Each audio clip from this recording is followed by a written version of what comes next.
आनंदानं स्वागत कृष्ण स्वागत कृष्ण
स्वागत कृष्ण सुस्वागत कृष्ण. सगळ्या देवता लोकांनी भगवान कृष्ण परमात्म्याचं स्वागत केलं. मध्यरात्री 12 वाजता भगवान कृष्ण परमात्मा प्रगट झाले. जसे प्रगट झाले तशी बाबाला आज्ञा दिली. नंदाच्या घराला मजनी माया उपजली जेते ठेवी मजा आणि येते आज्ञा दिली म्हणे मला इथं ठेवू नका. कुठं घेऊन जा? गोकुळला घेऊन. देवाचं भजन नाही केलं आलोय त्याच्या करता. देवी दिला देह भजना गोमटा आणि तो या झाला फाटा बादिकीचा. देवानं नरदेह दिला भजना करता दिलाय पण माणसाना उठा हात का मानव देह अल्लाने तुझ दिया. औटा हात का मानव देह अल्लाने तुझ दिया. खाया पिया सुख से सोया नहक जमाना खोया. खाया पिया सुख से सोया नहक जमाना खोया. आउट हात म्हणजे 3.5 हाताचा नरदेह अल्लाने म्हणजे त्या देवानं तुम्हा आम्हाला दिलं. कशा करता दिला? तर भजना करता दिला. पण तुम्ही आम्ही काय केलं? खाया पिया सुख से सोया नहक जमाना खोया. आपल्या संसारामध्ये खाल्लं पिल्लं झोपी गेलो म्हणजे कुठं? कीर्तनात कथेत नाही. इथून घरी गेल्यावर नाही. गोइंग टू यमपुरी जहाँ से आए थे वहाँ चले गए. मग कहा गए थे तो कहा भी नहीं और क्या लाए तो कुछ भी नहीं. खाली हाथ आया था खाली हाथ जाएगा. येताना खाली हात आलो होतो आणि जाताना सुद्धा खाली हात जाणार आहे ना. आल्यानंतर माणसाला प्रश्न पडावा आपण इथं का आलोय? का फक्त आजचा प्रसाद खायला? नाही, कीर्तन ऐकायला. आल्यानंतर प्रश्न पडावा की आपण इथं कशा करता आलोय? कशा करता देवानं पाठवलं असेल? कशा करता जन्म माणसाचा मिळाला? याच देही घडी देवाची भजन आणि कही ज्ञान नाही कोटे आणि कही ज्ञान नाही काय नाही कोटे हॅलो याच देही घडे देवाचे भजन. याच जन्मी घडे देवाचे भजन आणि कहे ज्ञान नाही कोटे आणि कहे ज्ञान नाही कोटे. याच देही घडे देवाचे भजन.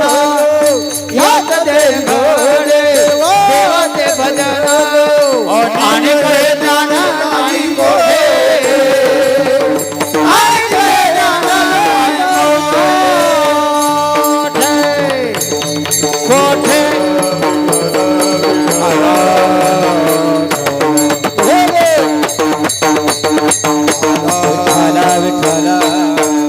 याच देही घडे. कोणत्या? याच देही घडे देवाचे भजन बस हे प्रेमाचं प्रतीक आहे महाराज. पांडुरंगा बरं सर, मी नेहमी सांगत असतो शंकर भाऊ, आयुष्यामध्ये मी वय कमी आहे मोतीराम महाराज, पण कमी वयात पैसा जास्त नाही कमवला चेअरमन, माणसं मात्र जास्त कमवली.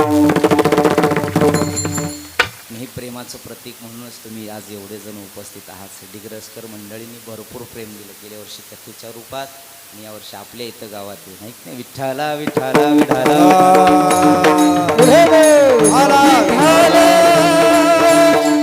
हात आल्यानंतर माणसानं काय करावं, मागे गेल्यानंतर सुद्धा कुणीतरी आपलं नाव घ्यावं, असं माणसाने जगावं. नाही तर आहे तोपर्यंत अख्खं गाव मरणाची वाट बघते. कशाला जगावं, जगायचं तरी कशाला. अख्खं गाव जर वाटत असेल, वाट पाहत असेल की हे गेलं पाहिजे हे गेलं पाहिजे, तेवढ्या दिवस माणसानं जगायचं तरी कशाला. कशाला जगायचं. अहो एकच दिवस वाघ होऊन जगण्यात, एकच दिवस वाघ होऊन जगण्यात मजा आहे असं म्हणतो बघा मित्र. ऐका, चालत असताना माणसाने असं चालावं की दिसल त्यांना रामराम घातलं पाहिजे.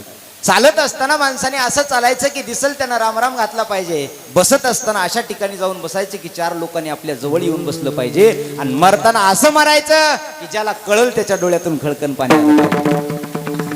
मृत्यूची घडी ती आहे, जीवन तो आहे. और कितीतरी साधू महात्मे जाणं तर प्रत्येकाला आहे हो. येते नाही गुरु आल्या अवतार, येते नाही गुरु आल्या अवतार,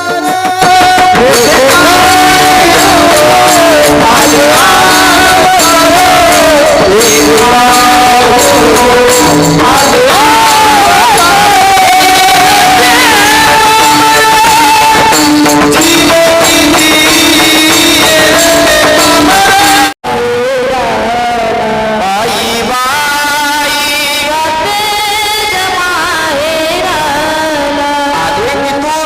तिथपर्यंत परत जायचंय. माहेरातून म्हणजे वैकुंठातून आपण आलोय आणि आल्यानंतर पुन्हा वैकुंठाला झालेले काला त्याला म्हणतात गड्या की ज्या ठिकाणी अंतकरणातला भेद मावळतो. तुका म्हणे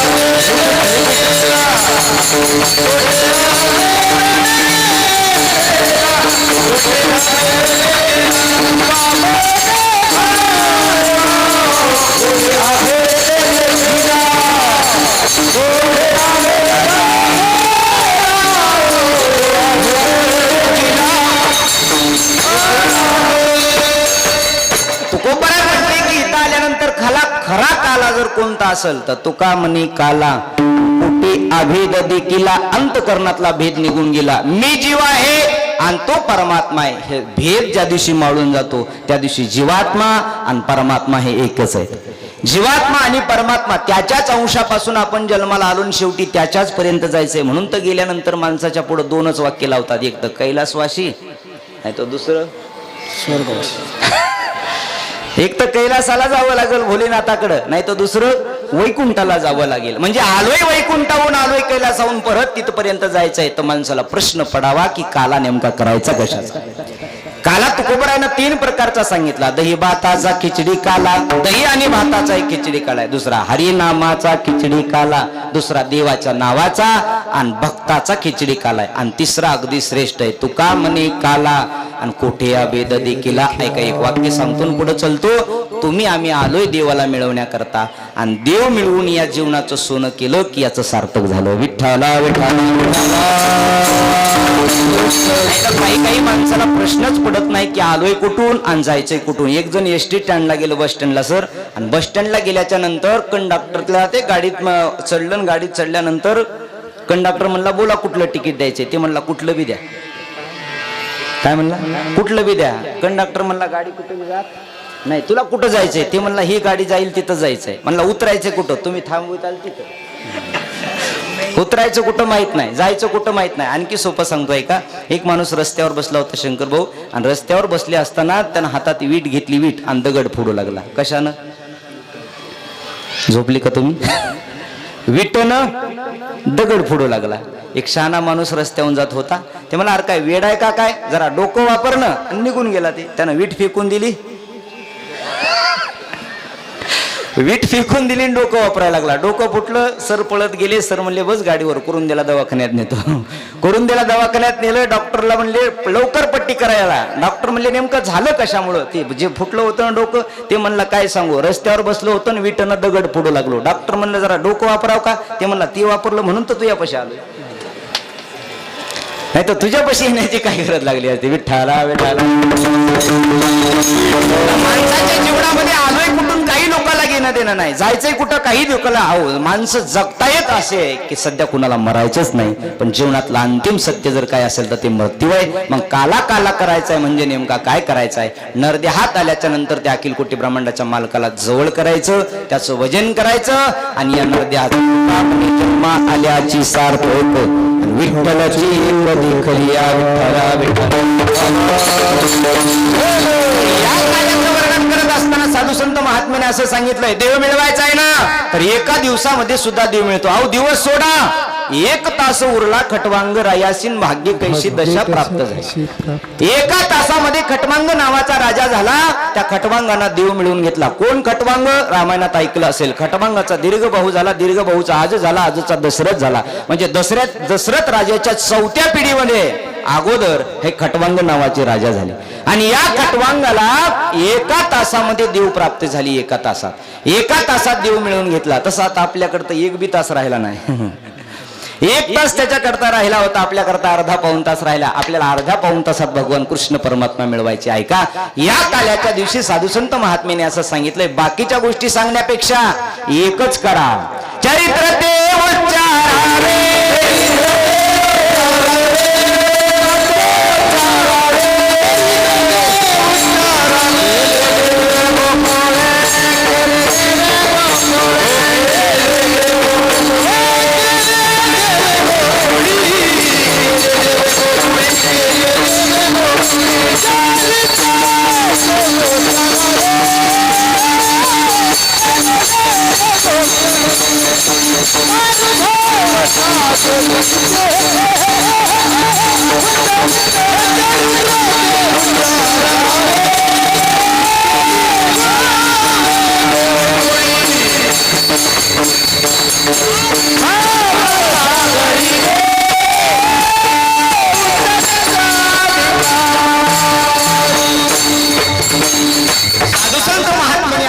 घालून दिलाय की काल्याच्या कीर्तनात चरित्र ते उच्चारावे.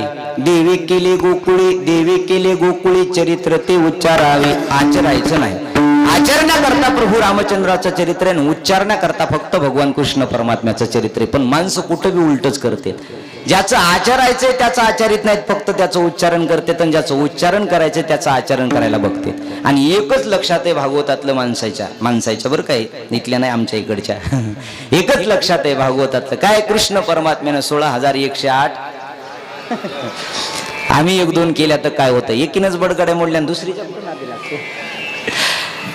है ना, एवढंच लक्षात आहे. पण ऐका, भगवान कृष्ण परमात्म्याचं चरित्र फक्त उच्चारण करायचं, आचरण करायचं असेल तर प्रभू रामचंद्राचं चरित्र. मग उच्चारण करत असताना मला ना इतकं समाधान आहे भगवान कृष्ण परमात्म्याच्या चरित्राचं. बरं, भगवान कृष्ण परमात्म्यानं 4 ठिकाणी चरित्र केलं. जन्माला येण्याच्या अगोदर मथुरेमध्ये चरित्र केलं.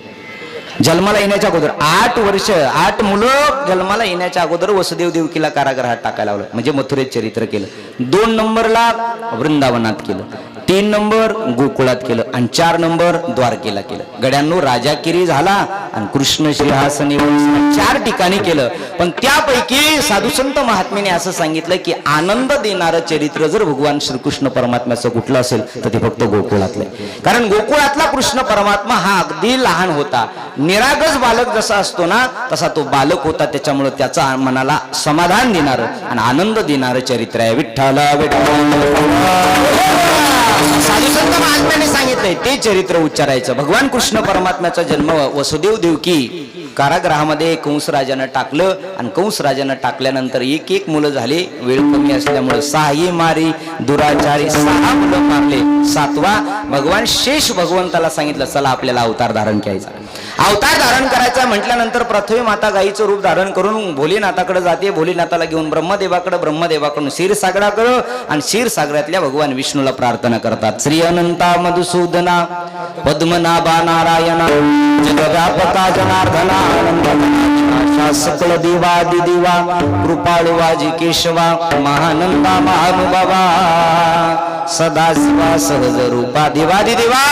आज मात्र हे दैत्य मातलेले आहेत, संकट येत आहे, पृथ्वीवरचं पुण्य नष्ट होत आहे, काहीतरी करा, अवतार धारण करा. देवता लोकांना भगवान विष्णूनं आकाशवाणीच्या रूपात सांगितलं, काळजी करू नका, दांडी गावात मी 5 मिनिटात जन्माला येणार आहे. जा म्हणे तुम्ही. सगळ्या देवता लोकांना सांगितलं तुम्ही गोकुळामध्ये जा, गोकुळामध्ये आनंदानं तुम्ही जन्म उत्सव करा, मी तिथं येणार आहे. भगवान शेषाला आवाज दिला आणि शेष भगवंताला बोलवल्यानंतर सांगितलं चला आपल्याला अवतार धारण करायचा आहे. शेषानं सांगितलं देवा आता नाही तुमच्या सोबत, राम जन्मात तुमच्या सोबत आलो, वनवास मिळाला. आणि खरा वनवास रामापेक्षा जास्त कुणाला होता? लक्ष्मणाला होता. खरा वनवास आहे का? प्रभू रामचंद्राला तर वनवास होता, पण प्रभू रामचंद्रापेक्षा जास्त वनवास होता लक्ष्मण. आणि लक्ष्मण म्हणजे शेष भगवंताचे अवतार, शेषाचे अवतार आहेत. या लक्ष्मणाला किती वर्ष वनवास? 14 वर्ष, ज्याला अन्न खाताच आलं नाही, सगळ्यात मोठा वनवास आहे. रामप्रभू मात्र खात पित होते, सीतामय्या सोबत राहत होते, हे एकटाच होता. कोण? लक्ष्मण. आणि एकटे तेव्हापासून माणसं राहिले की लोक म्हणते ते वनवासी, त्याला कशाला बोलायचे? विठ्ठला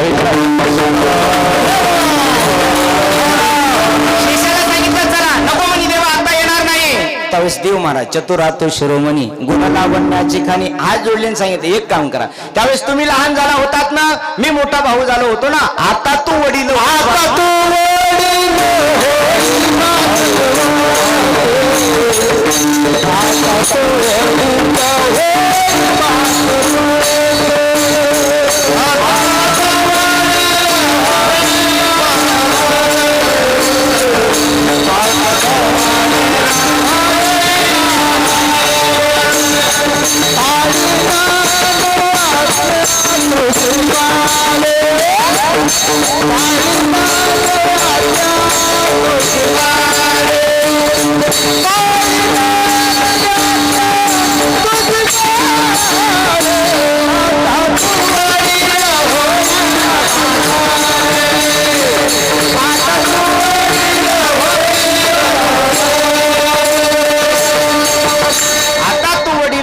सर्वज्ञान पाळी नमी आज्ञा तुझी वारे, तुझी आज्ञा पाळल तू मोठा बोल. शेषाला वाटलं बदला घेण्याची संधी आली आहे, सोडू नये. शेषानं सांगितलं ठीक आहे, अवतार घेण्याकरता तयार आहे. 7वा गर्भ राहिला देवकी मैयाचा, तो 7वा गर्भ पुन्हा 7व्याच महिन्यामध्ये रोहिणी मैयाच्या जी नंद बाबाच्या घरी राहत होती, वसुदेवाची 2 नंबरची पत्नी, रोहिणीच्या उदरामध्ये तीच केला कारागृहात झालं, गर्भपात झाला, गर्भपात झाला, बघता बघता 8वा गर्भ राहिला.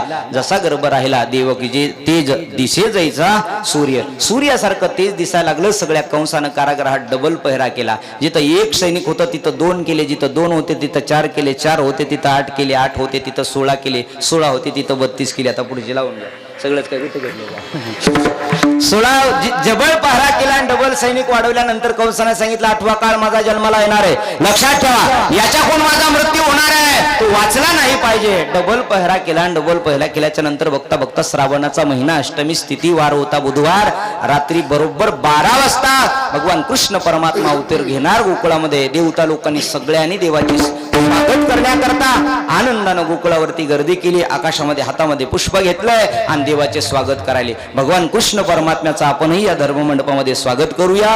1 मिनिट सर्वांनी हात वर घ्या, भगवान कृष्ण परमात्म्याचं स्वागत करा, भजन करा. यदा कदाचित कृष्ण परमात्म्याला जर आपण भजन केलेलं आवडलं तर देव लगेच आपल्याला घेऊन नाही आपल्या जवळ राहील. आनंदानं स्वागत कृष्ण, स्वागत कृष्ण.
सुस्वागत कृष्णा.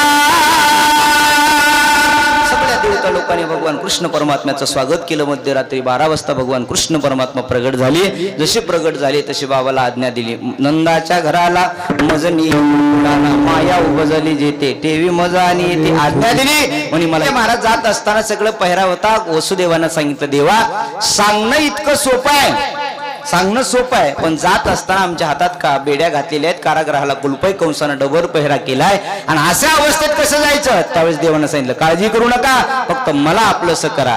उचलिला कमळापती देवाला आपलंसं केलं, सगळी काही बंधनं तुटून गेली. आश्चर्य झालं. खुल गई सारी ताली वाह क्या बात हो गई, खुल गई सारी ताली वाह क्या बात हो गई. वो जब से जन्मे कन्हैया रामात हो गई, जब से जन्मे कन्हैया रामात हो गई. आव ठिकाना जन्मली कारण कंस काही पुराणा, आव ठिकाना जन्मली कारण कंस काही पुराणा. उसरा दोष भयंकर था, उस गयो सुकुमार निकायता. बादल छाई उमड़ाई वाह क्या बात हो गई, बादल छाई उमड़ाई वाह क्या बात हो गई. वो जब से जन्मे कन्हैया रामात हो गई, जब से जन्मे कन्हैया रामात हो गई. अखिल कोटी ब्रह्मांडाच्या मालकाचा जन्म झाल्याबरोबर करामात म्हणजे चमत्कार झाला. कोणता चमत्कार झाला. सगळे काही सैनिक होते ना, ते सैनिक मायेनं झोपी घातली, कुलपा उघडले, बेड्या हातातल्या निसटल्या. मायाने एक टोपलं निर्माण केलं. त्या टोपलीमध्ये वसुदेवानं भगवान कृष्ण परमात्म्याला ठेवलं. निघाले. रात्रीची वेळ आहे.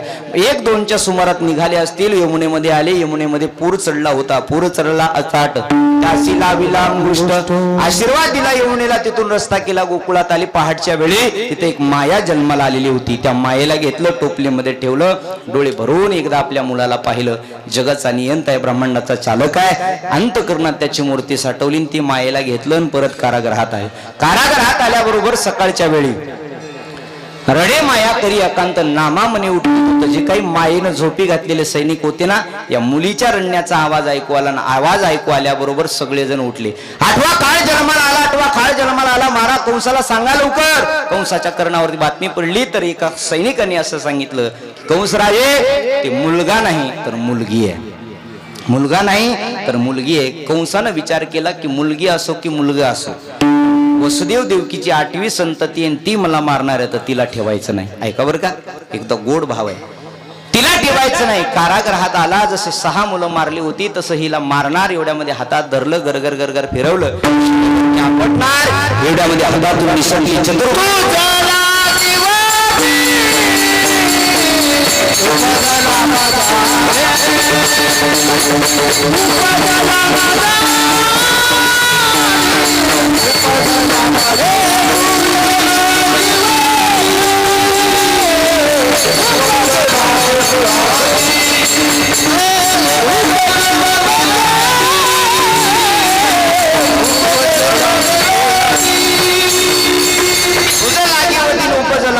आकाशात चतुर्भुज रूप धारण केलं. तिनं सांगितलं तू काय मला मारणार आहेस, तुला मारणारा काळ माझ्या अगोदर कुठंतरी जन्माला आलाय. ऐका याच्यातला भाव किती गोड आहे.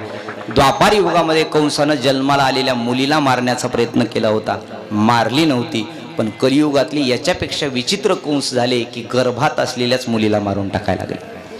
गर्भात असलेल्या, ज्याला मुलगी दिली असेल ना तो बाप भाग्यवान असेल, ती आई सुद्धा भाग्यवान आहे बघा.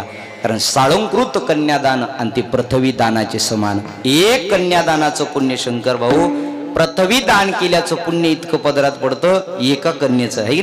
एवढं पुण्य जर तुकोबराय म्हणत असतील तर त्या मुलीला एखादा बाप एखादी आई जर गर्भात मारत असेल तर तिला आयुष्यभरात सुख कसं नांदलो. 2 महिन्याचा 3 महिन्याचा गर्भ सुद्धा आईला बोलतो, आई का मला मारते, मी मुलगी आहे म्हणून, माझ्या शिक्षणाची काळजी, माझ्या लग्नाची काळजी, मला सांभाळण्याची काळजी म्हणून मला मारते का ग. पण आई लक्षात ठेव, जर तुझ्या आईनं तुझ्या वेळी असा विचार केला असता तर तुला आई होण्याचं सौभाग्य कदापि लागलं नसतं. जगात आई तर देवापेक्षा महान आहे ना. आई तूहीच जन्माला आली तेव्हा कोणाची तरी मुलगी होती ग, पण तुझ्या आईनं असा विचार केला असता तर तुला आई होण्याचं सौभाग्य लाभलं नसतं. आई देवापेक्षा जर महान असेल तर आई राक्षसी विचार का करू शकते. आई जर देवापेक्षा महान असेल तर आई वाईट कृत्य का करू शकते? आई हात जोडून तो गर्भ बोलतो, विनंती करतो. पण अलीकडच्या काळामध्ये त्या आईला आणि त्या बापाला सुद्धा कळत नाही गळा. 2 महिन्याचा 3 महिन्याचा गर्भ बोलतो. ऐका, आई मारू नको ग, मला जन्म देऊ दे. आई मारू नको ग, मला जन्म घेऊ दे. आई नको सांभाळू मला तळहाताच्या फोडावानी, प्रत्येकाला सांभाळणारा आई तुझी जगदारी. देवाची भक्ती करण्याची संधी मला येऊ दे ग. आई मारू नको ग, मला जन्म घेऊ दे. आई मारू नको ग, मला जन्म घेऊ दे. तुझ्या वेळी तुझ्या आईनं केलं असतं असं, आई होण्याचं भाग्य तुला लाभलं असतं कसं. तुझ्या वेळी तुझ्या आईनं केलं असतं असं, आई होण्याचं भाग्य तुला लाभलं असतं कसं. आई माता आहेस तू, राक्षस विचार सोडून दे ग.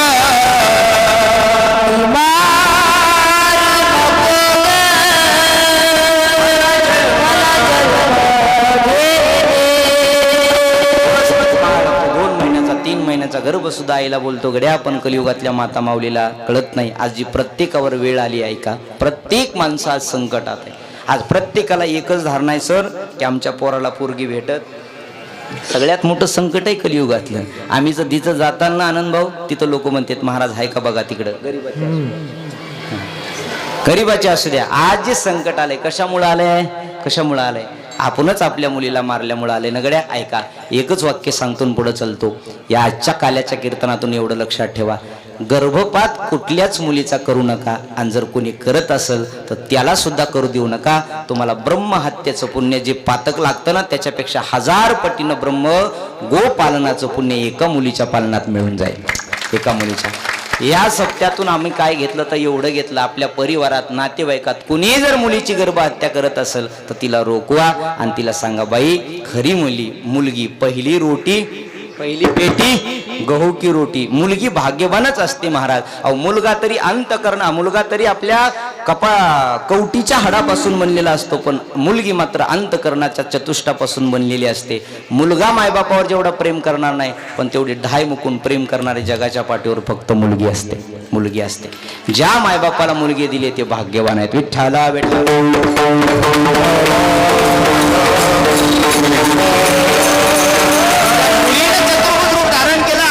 सांगितली मला काय मारणार आहेस तू. ती निसूट गेली आणि इकडे कंस राजानं बैठक बोलवली. सगळ्या राक्षसांना सांगितलं, ऐका माझा काय कुठं तरी जन्माला आलाय, जो कोणी त्याला मारल मी त्याला अर्ध राज्य बक्षीस देऊन टाकल. सगळे राक्षस बोलायला लागले, चर्चा करायला लागले. जो काळ जन्माला आल्याबरोबर इथून निघून गेला असेल तर तो किती ताकदवान असेल. कोण मारायचं कोण मारायचं कोण मारायचं. एकही पुरुष मंडळीपैकी मामा उठला नाही. एक मावशी उठली. मावशी कुठली? दांडेगावातली नाही, पुतना मावशी उठली. आवाज दिला, हे राजा मी मारते तुझ्या काळाला, मी मारते तुझ्या काळाला. म्हणल्याबरोबर सगळ्यांनी मागं वळून पाहिलं, तिच्याकडे बघितलं आणि हसू लागले. माधव तिच्याकडे बघून हसू लागले, कारण ती दिसायलाच एवढी सुंदर होती. कधी आंघोळ केली आणि एवढी सुंदर असताना हसायला लागली. ना हसता हसता सगळे हसल्यावरती म्हणली, काय हसता माझ्याकडे बघून? दिसतं तसं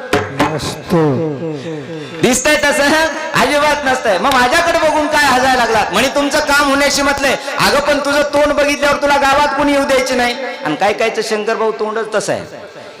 कबीरदास महाराजाचं पद आहे, मिया रोते क्यों हो, मिया रोते क्यों हो. मिया बोला रोते नाही, सूरत ही ऐसी है.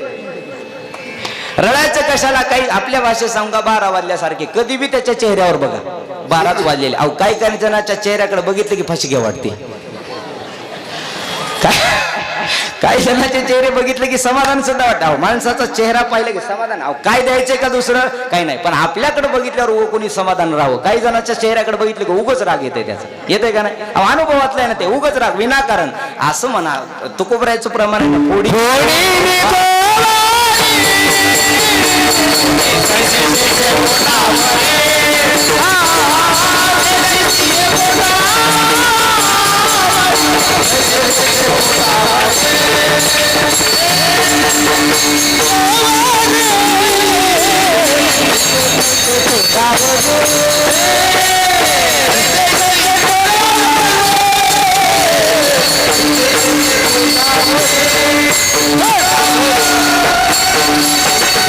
गौरी दिशे जैशी तोंडावरी. गौरी बोलल्यासारखं काही जणांचं तोंड आहे. पुतना मावशी म्हणली काळजी करू नका माझ्या चेहऱ्याचा विचार. अगं पण मारणार कसं म्हणजे ऐका, रात्रीच तो जन्माला आलाय ना, मी सुंदर स्वरूप धारण करेल, माझ्या स्तनामध्ये काळकुट्ट नावाचं विष परिधान करेल आणि अमृत 1480च्या कोसामध्ये जे काही बालक जन्माला आले त्या प्रत्येकाला ते विष पाजून मारून टाकल. सगळ्यांना युक्ती पटली. एवढं लक्षात ठेवा. मथुरा नगरीतून ही पुतना मावशी गोकुळात मुलं मारण्याकरता निघाली. इकडे पहाटच्या वेळी गोकुळात काय झालं, सगळ्या गवळणी एकूणमेकीला चर्चा करायला लागली. पहाटची वेळ झाली. पहाटची वेळ झाल्यावर सुनंदा नावाची बहीण होती नंदबाबाला. ती उठली. सुनंदा उठल्यानंतर नंदबाबा राज दरवाजे उघडे पाहिले. तिला वाटलं काय घडलं असेल, एवढ्या पहाट तर कुणी उघडत नाही, कुणा दरवाजा उघडा ठेवला असेल. यशोदेच्या महलात गेली तर यशोदा मैया मात्र गाढ झोपलेली आहे आणि तिच्या शेजारी एक मुलगा खेळताय. तिच्या शेजारी एक मुलगा खेळतोय. तिनं आवाज दिला आपल्या मोठ्या भैयाला नंदबाबाला, भैया सुनो, भैया सुनो, भैया सुनो. मोठ्यानं आवाज द्यायला लागले, भैया कुठे आहेत, भैया कुठे आहेत. 4 सैनिक पळत आले. म्हणे काय झालं ग ओरडायला एवढं सकाळी सकाळी. म्हणे भैया कुठे आहेत. म्हणे गाईची धार काढण्याकरता गेले. गाईच्या गोठ्यात गेली. भैयाला सांगितलं, भैया मी तुम्हाला एक खुशखबरी सांगणार आहे. म्हणे काय सांग, पटकन सांग लवकर, आज वेळ कमी आहे. काय खुशखबरी आहे. काय नाही, मला काय देणार अगोदर सांगा. कमरेच्या चाव्या काढल्यानं सांगितलं, तुला जी पाहिजे ते घे. काय झालं सांग. तिनं कानात सांगितलं. कानात माता माऊलीवर आहे का, नंदबाबाची बहीण आहे सुनंदा. तिनं कानात सांगितलं नंदबाबाच्या, बाबा आपको लाला भयो. लाला म्हणजे मुलगा, ब्रज भाषेमध्ये म्हणतात भैया आपको लाला भयो.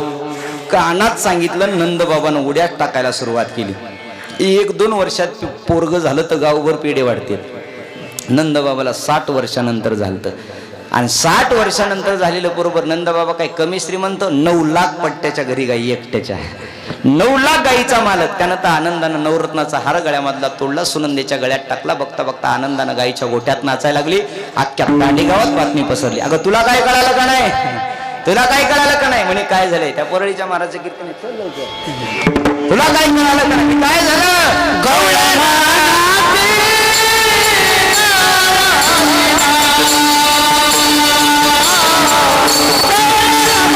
दुसरा फिमेल. सगळ्यात फास्ट आहे. ईमेलला तरी रेंज लागते, रिचार्ज लागतं. फिमेलला रेंज बी लागत नाही. नाही, फक्त एका बाईला सांगायचं, ती म्हणते तुला म्हणून सांगते, तुला म्हणून सांगते असं म्हणते ना, त्या गावाला काढी लावते. तुला काही कळालं का नाही. काय झालंय, नंद यशोदेला मुलगा झाला. प्रत्येक जण एक धावी तू पुढी ताटी वाटी सुंट वडी. प्रत्येक जण सुंट वडी घेतली. नंद बाबाला बधाई देण्याकरता, यशोदा मैयाला बधाई देण्याकरता. नंदा घरी झाली दाटी. एवढी दाटी झाली तिथं सगळ्या सुवासिनी गवळणी एकत्रित झाला. सोयीची गलबल झाली, टाळी वाजवा आणि 1 मिनिट म्हणा सगळे गवळा म्हणत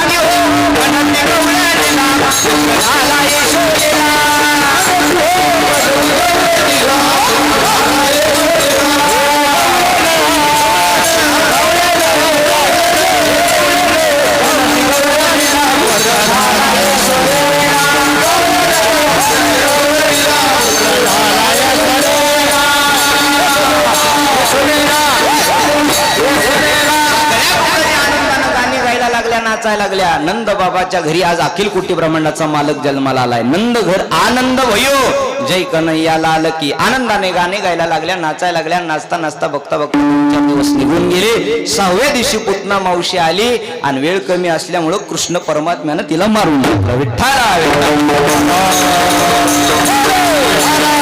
कृष्ण परमात्मा थोडे थोडेसे मोठे झाले आणि मोठे झाल्याबरोबर गर्गाचार्य मुनी आले. दोन्ही बालकाचं नाव ठेवलं, एकाचं कृष्ण ठेवलं आणि एकाचं बलराम ठेवलं.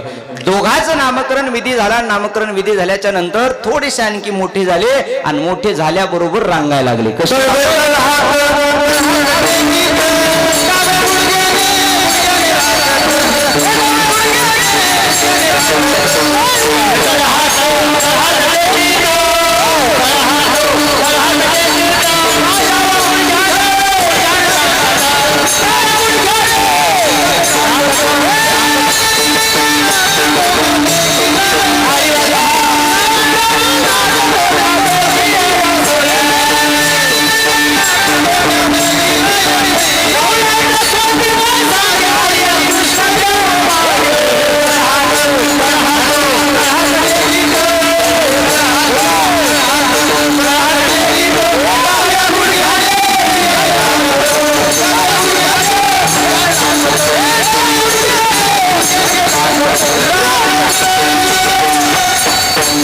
भगवान कृष्ण परमात्मा थोडेसे मोठे झाले, रांगायला लागले. रांगता रांगताच रांग तरंगणी सगळ्या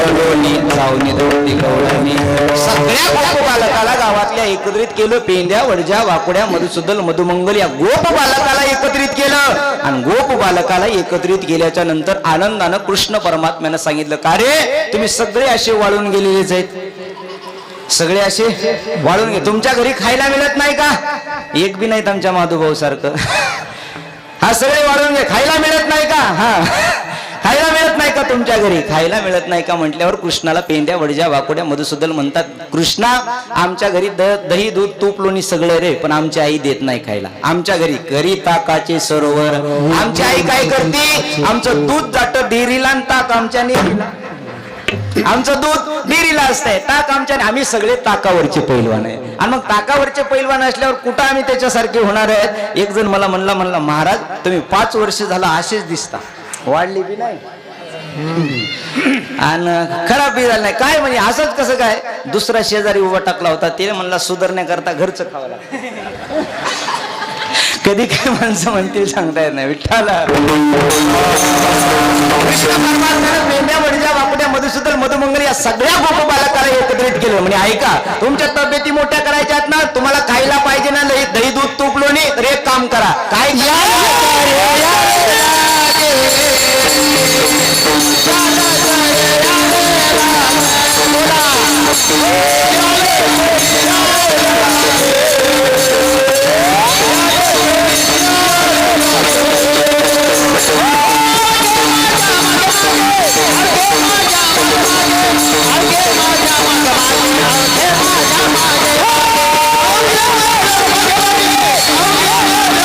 अवघी माझ्या मागे मागे काय करतो? आजी देतो पोट भरी, म्हणाल तोरी. याच्या करता हळूहळू चाला, कोणी कोणाशी न बोला. त्याच्या करता तू का म्हणे सांगा घाई, नका भरू पोटे विढोबार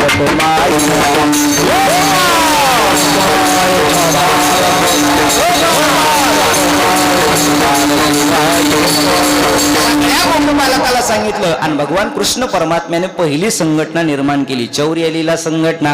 सगळ्या गोप बालकाला सांगितलं आपल्याला चोरी करायची आहे. गोकुळामध्ये भगवान कृष्ण परमात्मा चोरी करायला लागले. ऐका, चोरी करत असताना प्रत्येकीच्या घरी जायचे. एक गवळणगाराने येऊन यशोदा मैयाकडे आली. परवा आला आमच्या घरात, दादी निजला होता म्हातारा, उचलून ताकाचा डेरा सिरा फोडीला. म्हणजे यशोदे, परवाच्या दिवशी तुझा कृष्ण परमात्मा आमच्या घरी आला होता. आणि घरी आल्यानंतर त्यानं दही, दूध, तूप, लोणी खाल्लं ग, जाऊ दे, खाण्याबद्दल काही नाही. पण आमचा सासरा 90 वर्षाचा दारात झोपला होता. कार्तिकीचा महिना होता, थंडीचे दिवस होते. आणि या कृष्णानं 50 लिटरचा डेरा उचवला आणि आमच्या सासऱ्याच्या डोक्यात टाकला. अगं थंडीचे दिवस गार झालेलं, त्याला गॅसवर बसवलं तरी त्याची थंडी गेली. एवढं तुझं पोरग खोडकर. पण यशोदा मैया म्हणले माझं पोरग खोडकर नाही. आणि ऐका एक वाक्य, खरी आई, सख्खी आई आपल्या पोराला कधीच खोडकर म्हणत नाही, तिलाच आई म्हणते.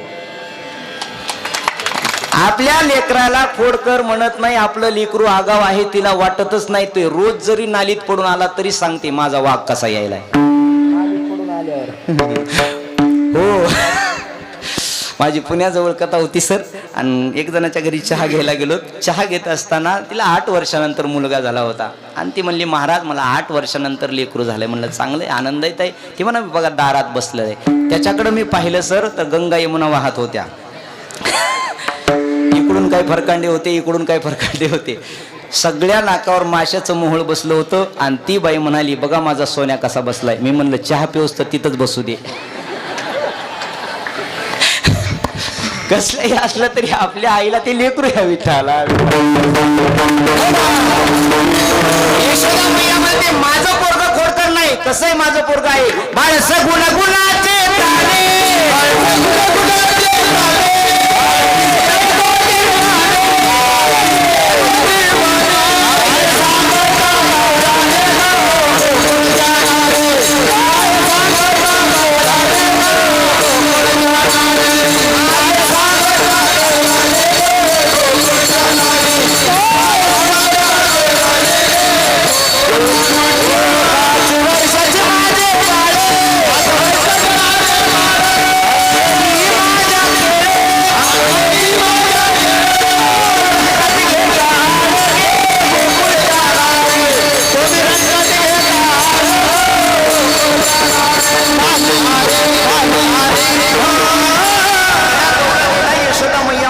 माझं बाळ कसं आहे.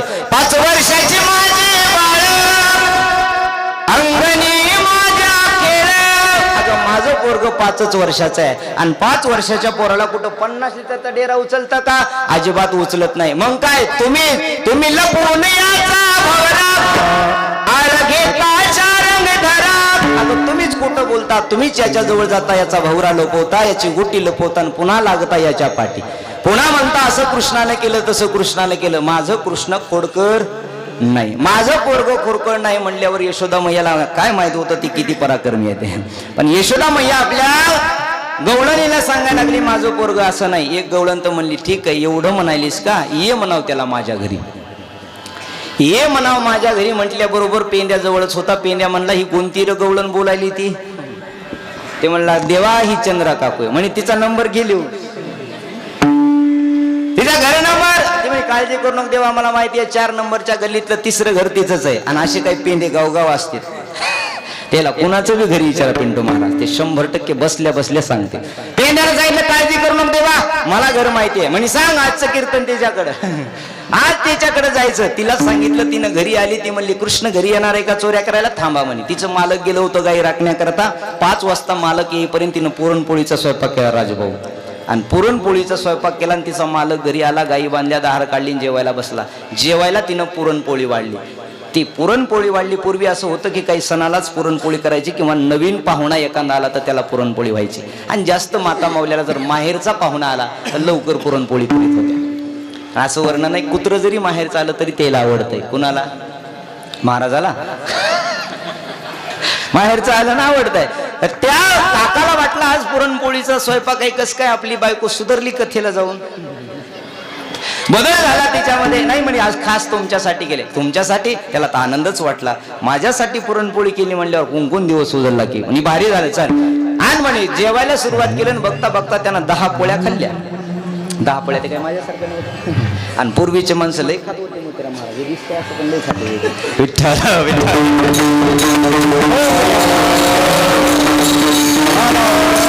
माणसाचा आहार चांगला होता. पूर्वी 10 पोळ्या त्यानं खाल्ल्या. 10 पोळ्या खाल्ल्याच्या नंतर त्यानं सांगितलं म्हणे आता मस्त जेवण झालं. म्हणे मस्त जेवण झालं ना, एक काम करा म्हणे. काय करायचंय? आज रात्रभर आपल्याला जागायचंय.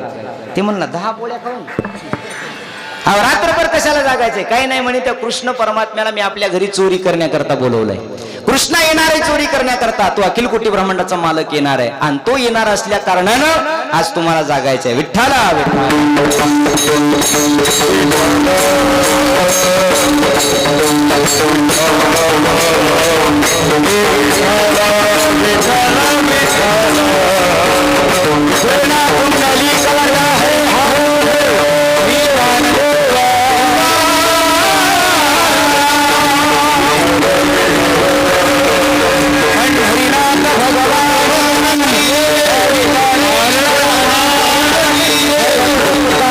महाराज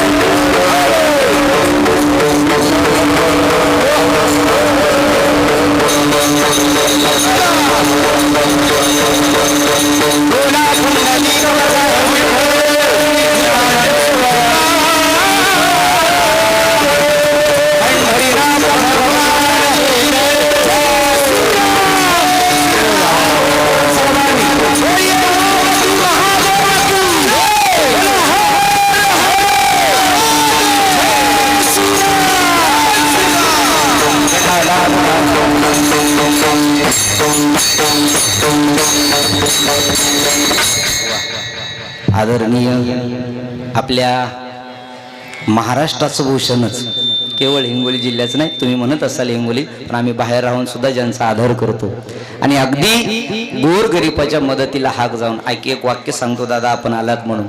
वेदांताचा अभ्यास करणं खूप सोपं आहे, वेदांताचा अभ्यास करणं खूप सोपं आहे, पण कुणाच्या तरी वेदनेचा अभ्यास करणं खूप कठीण आहे आणि ते दादा करतात.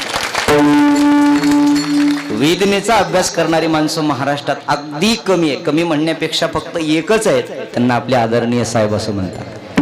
बस, पुन्हा नाही महाराज. एक आता आयशी कोणी पुन्हा कोणी नाही. एक माणूस, अनेक माणसं म्हणतात नाही यांच्यासारखा झाला पाहिजे, यांच्यासारखा. जगात सगळे डुप्लिकेट आहेत, ओरिजिनल एकच असतो. विठ्ठला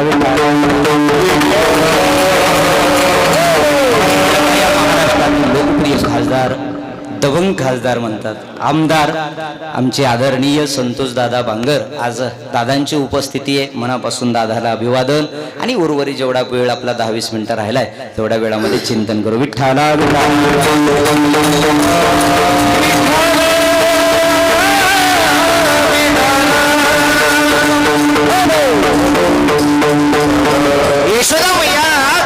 चंद्रकाका काकून भगवान कृष्ण परमात्म्याला पकडण्याकरता सांगितलं. आज रात्री आपल्या घरी तो चोरी करण्याकरता येणार आहे. काकानं सांगितलं का असं कशाला केलं तू? म्हणे काही हरकत नाही, पण सांगतो म्हणे आता एवढ्याच पोळ्या खाल्ल्यात, आता मला जागणं होणार नाही. 12 वाजेपर्यंत मी झोपतो आणि पुन्हा नंतर तू मला उठव, मी जागरण करतो. त्यावेळेस काकीने सुद्धा 2-4 पोळ्या खाल्ल्या. 2-4 पोळ्या खाल्ल्यानंतर ती काठी घेऊन हातात बसली आहे का, लक्ष द्या. हातात घेऊन बसली ना, हातात काठी घेऊन बसली. इकडे बरोबर 12 वाजता भगवान कृष्ण परमात्मा पेंद्या, वडजा, वाकुड्या, मधुसूदन, मधुमंगल या सगळ्यांना घेतलं चंद्र काकूच्या घरी चोरी करण्याकरता निघाले. चोरी करण्याकरता निघाली. 12 वाजता काकाला मोसम मध्ये झोप आली. आणि झोपीचा गुणधर्म असा आहे, शेजारचा माणूस झोपला की शेजारच्याला झोप येते. म्हणून खानदानी ड्रायव्हर झोपणाऱ्या माणसाला पुढे बसू देत नाही. त्याला माहितीये हे झोपल्यावर आपल्याला झोप लागलं, आपलं झोपले की सगळे झोपले, पुन्हा कुणाला जागा करायची गरज लागणार नाही. झोप लागली काकूला. बरोबर कृष्ण परमात्मा आले. दही दूध तूप लोणी काय खायचं ते खाल्लं जात असताना तिने सांगितलं ही चंद्रा काकू जरा आगाव आहे. आडनावाची नाही बरं, ही जरा आगाव आहे. पुन्हा म्हणील कृष्ण माझ्या घरी आलाच नाही. जाता जाता देवानं एक लीला केली. चंद्रा काकूच्या वेणीची आणि काकाच्या दाढीची गाठ बांधली. दाढीची वेणीची गाठ बांधली. गाठ बांधल्याबरोबर कृष्ण परमात्मा पहाटच्या वेळी निघाले. पेंद्या, वडच्या, वाकुड्या, मधुसूदन याला सगळ्याला सांगितलं उद्या गावात आपल्या नाटक येणार आहे. नाटक सगळ्यांनी सकाळी 11 वाजता रेडी राहायचंय. इकडं पहाटच्या वेळ झाली. पूर्वी काकू लवकर उठायच्या, काकू आहे ना, पूर्वीच्या स्त्रिया लवकर उठायच्या. कशा करता तर दळण दळावं लागायचं. सुंदर माझी जाती गे फिरती बहुत ओव्या गावात सासू आणि सासरा फिरतो सदा ओव्या रोज दळण दळावं लागायचं. दळत असताना त्या विठ्ठलाला आळवायच्या. त्यावेळेस आता मात्र काकू लवकर उठत नाहीत. काका लवकर उठतात, डबा घेतात आणि गिरणीला जातात. विठ्ठला विठ्ठला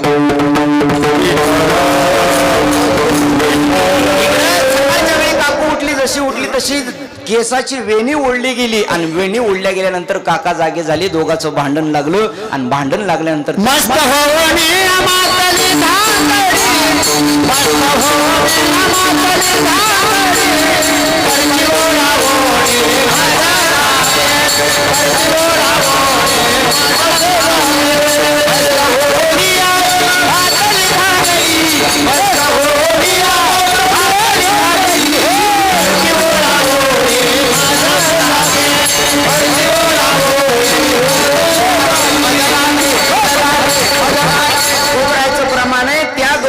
काका म्हणतात मस्त होऊन या मातली दांगडीन करती ओढा ओढी मज लागे. अगं आता 80 वर्ष वय झालं ना, आता कुठं दाढी ओढायची असते का?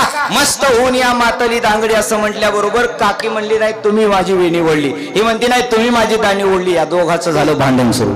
जसं भांडण सुरू झालं जाऊ दे म्हणे, झाकली मूठ 1.25 लाखाची कोणाचं का असं ना, पण हे सोड लवकर सोड. ती म्हणली सोड नाही, आता चला गाठ बांधली. आता एकटं नाही का, चला म्हणे सोबत. पूर्वी लाईटची व्यवस्था नव्हती. देवळीत दिवे ठेवलेले असायचे. दिवा लावण्याकरता काकी म्हणली चला त्या देवळीकडे चल म्हणे. पुढं काकी निघाल्या पुढं, हे निघालं पाठीमागं. ते दिवा देवानं तिथला काढला होता, कॉट खाली ठेवला होता. आणि इकडं भगवान कृष्ण परमात्म्यानं बारका इंचू नावाचा दिवा त्या देवळीत ठेवला होता. तो इंचू नावाचा दिवा देवळीत ठेवला होता. आणि देवळीत हिनं हात घातला. जसा हात घातला तसा दिव्यानं प्रसाद दिला. देवानं प्रसाद दिल्याबरोबर तिला काय झालं नाही, ती 7-8 फूटची होती, जरा धडधाकट. अगं लाव की दिवा लवकर. काकू म्हणली ह्याच्यात दिवा नाही, तिकडच्या देवळीत असेल. चल म्हणे मग पटकन तिकडं चल म्हटल्याबरोबर इकडच्या देवळीत आली. काकी मागं सरकली, तिला माहिती होतं इकडं आपल्याला प्रसाद मिळालाय. आता म्हणली लावा, तुम्ही लावा. ती म्हणला तू काय मी काय, लाव पटकन. पूर्वीच्या ऐकत होत्या ना. लाव म्हणे पटकन, लाव पटकन म्हटल्यावर काकी म्हणली माझी बारी झाली आता, तुमची लावा लवकर. ते म्हणला याच्यात काय बारीचं, लाव लवकर पटकन म्हणे, उशीर झालाय. पटकन लाव म्हणल्याबरोबर हात देवळीत या काकानं घातला. जसा काकानं देवळीत हात घातला तसा दिव्यानं प्रसाद दिला. दिव्यानं प्रसाद दिला. ते होतं 5 फुटाचं 32 किलोचं. यानं 5 फूट उडी मारली आणि उडी मारली. ते म्हणला का ग तुला काही तिकडच्या देवळी झालं नाही का. ते म्हणली झालं होतं, पण प्रसाद अर्धा घ्यावा म्हणून सांगितलं नाही. विठ्ठला आता काय करायचं, गाठ सुटता सुटना तोडता तोडना असं म्हणतात. उगो वाक्य आहे का. एका साध्या ब्राह्मणानं गाठ बांधली तर 7 जन्म सुटत नाही. किती बी कोर्ट कचऱ्या केल्या, जगाच्या मालकानं बांधलेली गाठ कशी सुटन लवकर. तिनं सांगितलं आता ही गाठ सोडायची असेल तर त्याच्याकडे जावं लागेल. चला म्हणे त्याच्याकडे. सकाळच्या वेळी हिनं दरवाजा उघडला. जसा दरवाजा उघडला तसं हे गोप बालक पेंद्या वडज्या वाकुड्या मधुसूदन मधुमंगल सगळे भगवान कृष्ण परमात्म्याच्या संगतीत. नाटक आलं म्हणून, कारण या दोघाची जोडीच देवाने एवढी सुंदर बनवली होती. ही होती 8 फुटाची, हे होतं 5 फुटाचं. हे टाचावरी करून चालू लागलं तरी त्याची काय उंची पुरं नाही.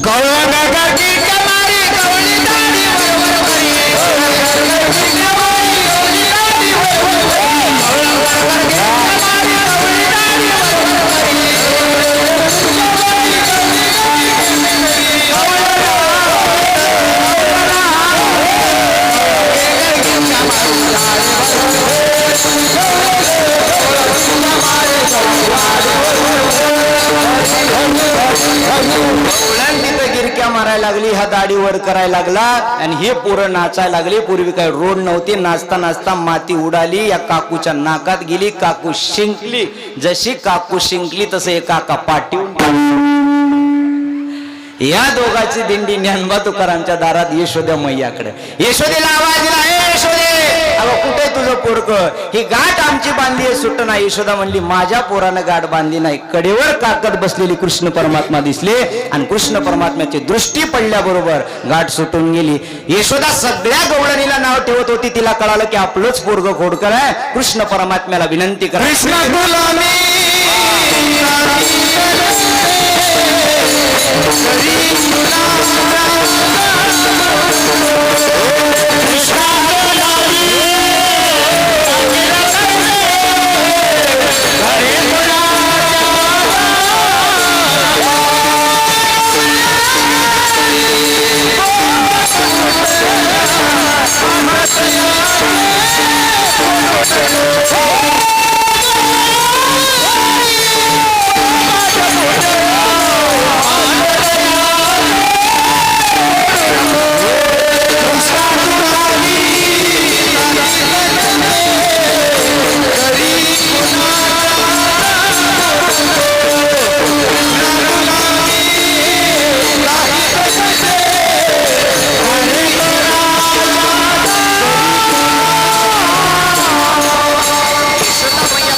सांगायला लागली गवळ्या खरी बोबाट उठला माट तयाची फोडून कोरी. रागीट तुझा पितानंद मारतयाची खाऊन कोरी. कृष्णा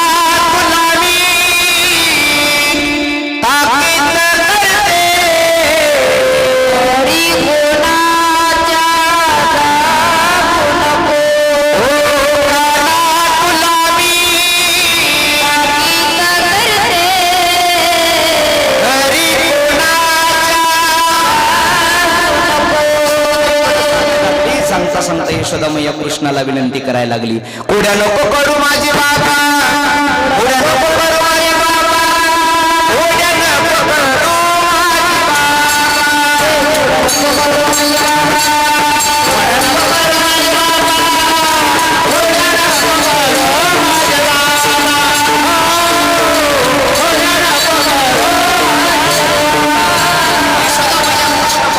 विनंती करते. बघता बघता गणपती बाप्पाला नवस बोलला. गणपतीला सांगितलं बाप्पा माझं पोरग काय असं ऐकत नाही, तुला नवस बोलते. काय नवस बोलते? 1000 मोदकं वाटे म्हणे माझ्या पोरानं जर खोड्या बंद केल्या तर.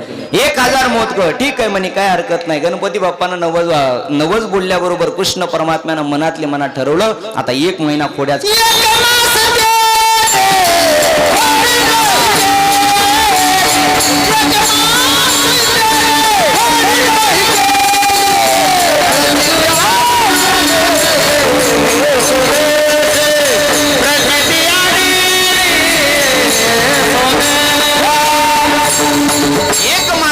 खोडी नाही केली, प्रचिती आली यशोदेशी. 1 महिनाभर देवानं खोड्या बंद केल्या. यशोदेला वाटलं नवसाला गणपती पावला.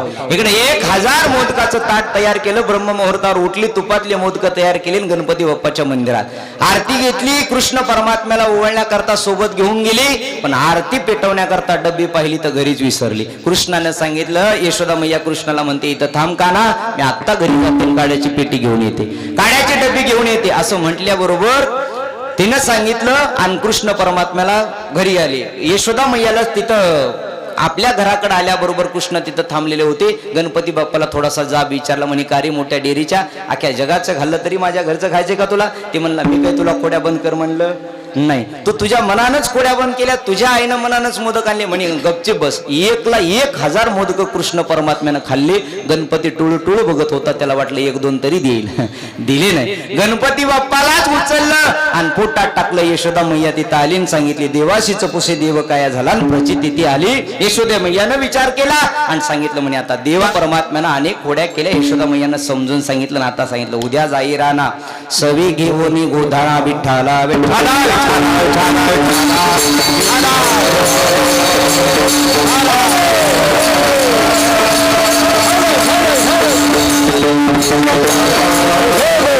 कृष्ण परमात्मा शेतात झाले, गायी राखण्याकरता गेले. गायी चारायला रानात गेला. कृष्ण परमात्मा, या रे तुम्ही गायी घेऊन सारे गोपाळ रानात या. सगळ्या गोपालकाला एकत्रित घेतलं. आनंदानं खेळ खेळले. खेळ खेळल्यानंतर सांगितलं, खांदी भार पोटी भूक, काय खेळा याचे सुख. आता बस करा म्हणे, सकाळपासून आम्ही थकलोय, आता तुम्ही सुद्धा आम्हाला सोडून द्या. भगवान कृष्ण परमात्म्यानं सगळ्या गोपालकाला एकत्रित बसवलं आणि एकत्रित बसून सुंदर असा काला केला. भागवतामध्ये व्यास महाराज त्याचं वर्णन करतात. कृष्ण